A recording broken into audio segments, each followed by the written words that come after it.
శ్రీ ఆదిశంకరులు మనకు అందించిన అత్యంత విశిష్టమైన సౌందర్య లహరిలోని 32వ శ్లోకం.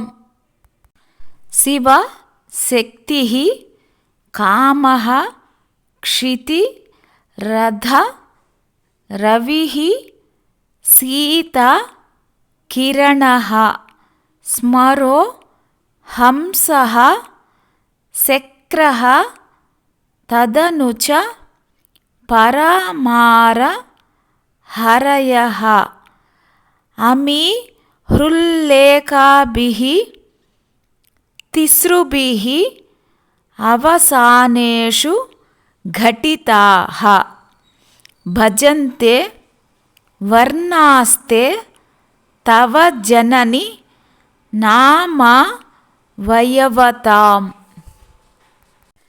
శివశక్తి కామః క్షితిరథ రవి సీతా కిరణః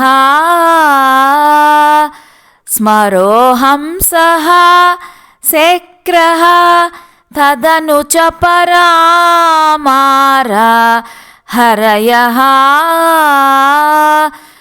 అమి హృల్లేఖాభిః తిస్రుభిః అవసానేషు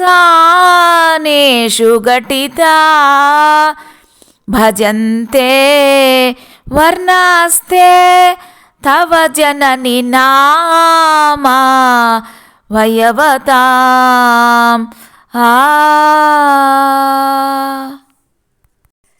అమ్మ మంగళప్రదమైన కావర్ణము, శక్తిని బోధపరిచే ఏ వర్ణము, కామప్రదమైన ఈ వర్ణము, పృథ్వీ ప్రతిపాదితమైన లా వర్ణము, తేజస్సుతో కూడిన హా వర్ణము, శీతలత్వాన్ని చేకూర్చే సావర్ణము, తత్వాన్ని సూచించే కావర్ణము, సూర్యబోధితమగు హావర్ణము, ప్రతిభను సువ్యక్తం చేసే లావర్ణము, పరబ్రహ్మను వ్యక్తం చేసే సకల వర్ణాలను హ్రాం హ్రీం హ్రూం అన్న 3 అక్షరాలు చివర చేర్చబడినవై నీ నామావయవము అవుతూ ఉన్నాయి.